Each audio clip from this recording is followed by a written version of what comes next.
This is how the world ends. What does it take to destroy a universe? A cataclysm? Apocalypse? Do those things destroy a universe? No. We assume that the collapse of all we know is due to the effects of some fated, predicated catastrophe that strips daily life of all its rules, laws, and foundations. But that is our mistake. You see, these things are the effects of a universe in free fall. We mistake effects for cause and spend all our life searching for the signs of the apocalypse so we can prevent what has already happened. Trust me, once you see the signs, it's already too late. We can conceive of what a destroyed universe might look like, but the cause is far beyond us. It is terrifying in its utter alienness, because for the universe to be destroyed, there must be a fatal flaw in the processes we certainly depend on. Or, perhaps more chillingly, depending on your religious bent, there is something far larger than any of us waiting to turn off the light. So what does it take to destroy a universe? I worked for Del Santo Labs for 15 years.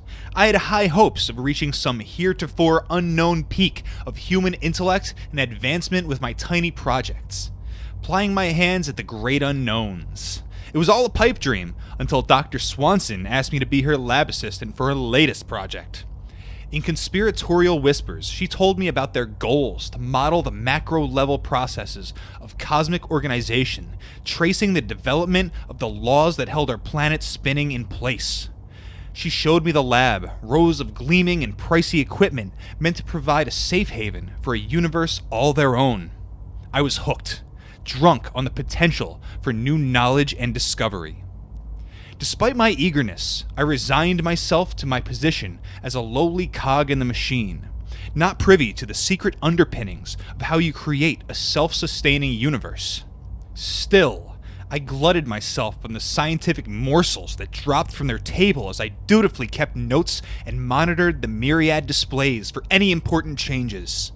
I was a glorified scribe, a sentient computer program that wrote data day in and day out. But we need the human element, said Dr. Swanson, her passion dripping from her words. We're breaking the laws of computing, so I can't trust a computer to see it. The goal was staggering. We sought to create an environment that would evolve, exist, and balance itself out, much like our own universe. Of course, it was trying. How can you create a blank slate and build a working universe of physics and nature? That was the first hurdle, and the one no one thought we could actually achieve. I mean, we were attempting to shatter every law of nature ever known or thought of, and even a few did not even know we were breaking yet. It is a miracle, though I feel that is precisely the wrong word to describe it, that we ever achieved it. But they did, and I watched on with childlike wonder at the power of creation. I watched on as they verified again and again their first major breakthrough. They had created a magnificent void suspended through the well-calibrated workings of a dozen different machines. It was ultimately artificial, yet ultimately the most real thing that had ever existed. There was nothing to misperceive or misunderstand. It existed as pure nothingness. I found myself lost in that nothingness more times than I would like to admit, and I'm certain it nearly cost me my job. Some days I wish it had. I could have held on to my wonder and innocence, cursing the missed opportunity that became such a burden. This breakthrough alone should have been enough for fame, notoriety, and the next decade's worth of Nobel Prizes, but Dr. Swanson kept a tight lid on any information leaving the lab. She would not breathe a word of the breakthrough until she finally had what she wanted. A living model of the universe to be picked and pulled and ultimately deconstructed into omniscience. If anyone else found out, she would whisper, with a paranoid glint in her eye, they might try to sabotage them. There was more luck than perseverance in the first success, and she would not let any meddle in her work. I think she also feared others would discover more quickly than she did if she ever revealed how to create such an impossible space. I was sworn to secrecy and diligence. I kept my promise. Until today. The nothingness, while impressive, was not her ultimate goal. She needed to see how this blank slate of universal principles would ultimately order itself, which meant there needed to be something to order. With the boundaries and limits of the void faithfully maintained, she provided matter. You'd be amazed at how quickly existence begins. In some ways, I knew even then that time in that space was not like time in ours, but the speed at which order triumphed over chaos was startling. The few atoms we spewed into the void hung there, initially lost and confused. There was no set of unbreakable principles that arranged their structure or gave them a purpose. Yet existence has a way of fighting, and over the course of a week, the matter began to assemble. It began to set itself apart according to rules that were unknown to science up until they sprung into existence under our watchful eyes. That patch of matter coalesced, drawn together by a strange magnetism that at once resembled our gravity, even as it denied the very fundamentals we learned to trust implicitly. The atoms clung together like survivors cast upon alien soil. On day 16, it exploded. The tiny bits of matter we introduced had reduced down, crushing in on top of themselves, fighting to develop a hierarchy of rules and existence. Finally, it ruptured into a brilliant glare on our monitoring equipment. A dozen different readings spiked to unimaginable limits before settling back to a new level of activity. I saw it happen, shielding my eyes from the brilliance. No matter what else happens, I can say I was one of the handful of humans alive that ever saw a universe bloom into existence. That is a beauty worth fighting for. The Little Bang, as we call it, marked a new beginning. Suddenly, the universe we had created had a shape and a purpose. I typed pages and pages of notes, observing every minute alteration or fluctuation. The silence of the void was replaced by a flurry of activity, most of it beyond my limited ability to understand. We had every sensor you can imagine pointed at it, taking temperature, electrical, ion, weight, size, gravity, radiation, and a dozen other metrics. I studied the recordings, but it was not my job to make interpretation, merely to dutifully record what I saw. I also had the boring task of calibrating the equipment nightly, an endeavor that took up the scant hours of time I had left. While others were engaging with manipulating that data, breaking it open, and reading its secrets, I was merely a scribe and technician. They were the gatekeepers of the profound secrets of the universe, walking hurriedly, wide smiles stitched across their faces, even as their eyes hung heavy with fatigue. They rode the high of exploration for longer than I thought possible, and it seemed the bounty was endless. Yet I am the one unfortunate enough to carry its burden. Day 97 was another day of relatively little activity. It had been about 9 weeks since everything settled into an orbit. We had hoped for galaxies upon galaxies, but the matter we provided generated only a few spinning hunks of dust and pinpoints of impossible light. The energy output was startling, but manageable. I left the camera, trained on the tiny planetlets, as I went about my night calibrations. There was something soothing about watching a small collection of planets orbit their sun, something omnipotent and existential about it. When I had gazed up at the stars before, from out on a beach or mountaintop, I had always felt so small and insignificant. With the stars of my universe, I felt unstoppable. Pausing in my task, an odd change caught my eye. One of the quarter-sized blips of the planetlets had changed. It sat there, spinning slowly as I tried to figure out what was different. Clouds swirled over it like a milky marble, obscuring the surface from time to time.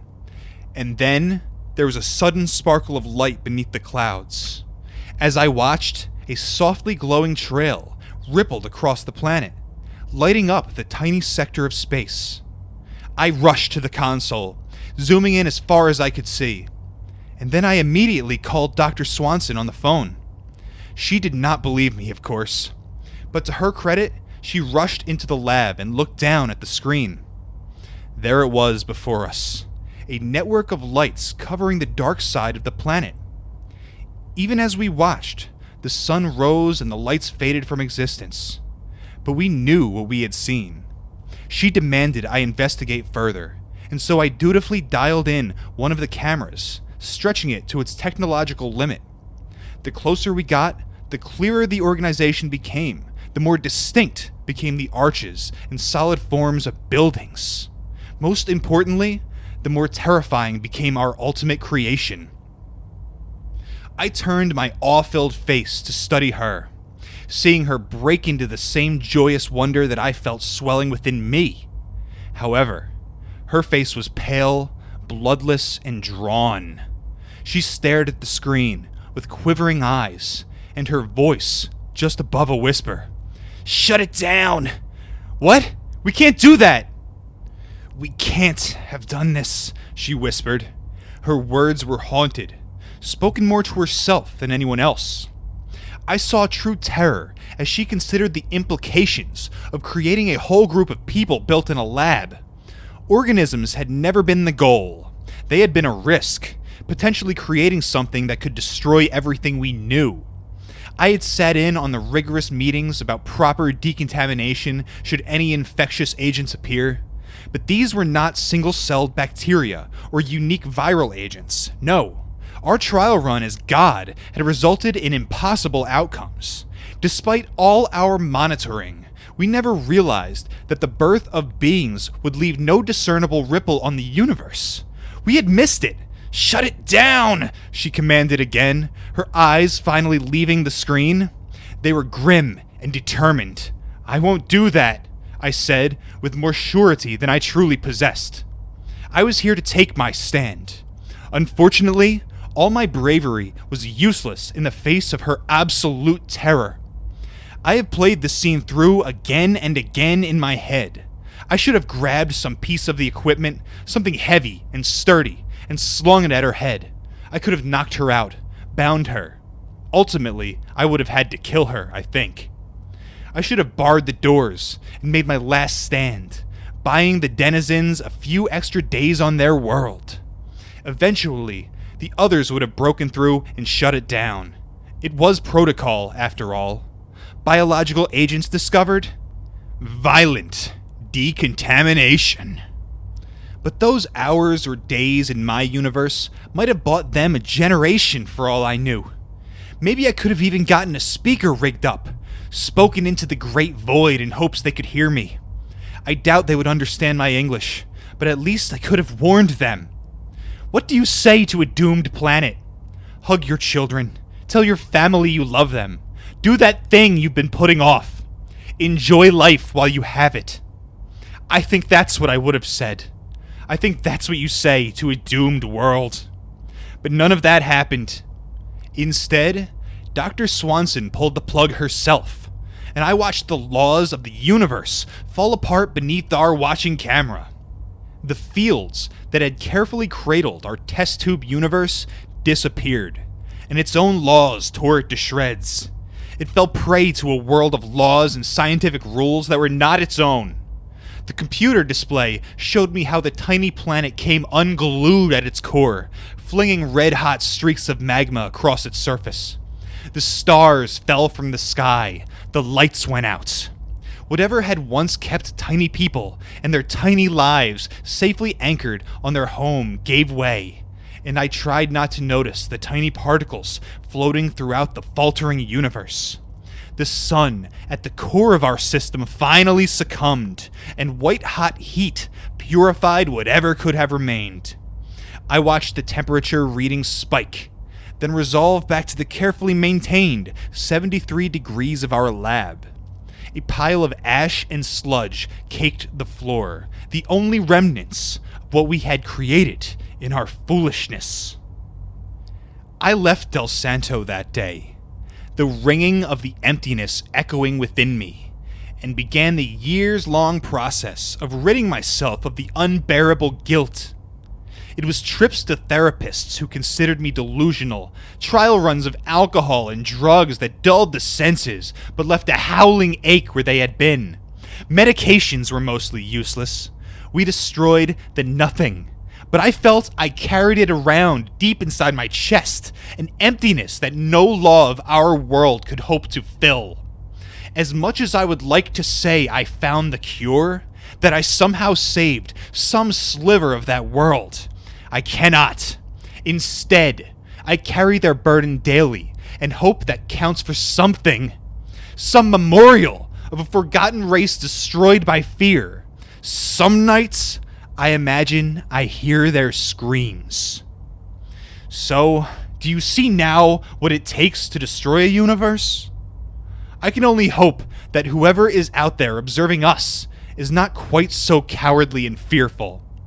Hopefully, they are as full of wonder as I was, brimming with joy and appreciation for the tiny world on their tiny screen. If not, well, I've seen how the end plays out. At least it will be quick. Credit to Catherine C.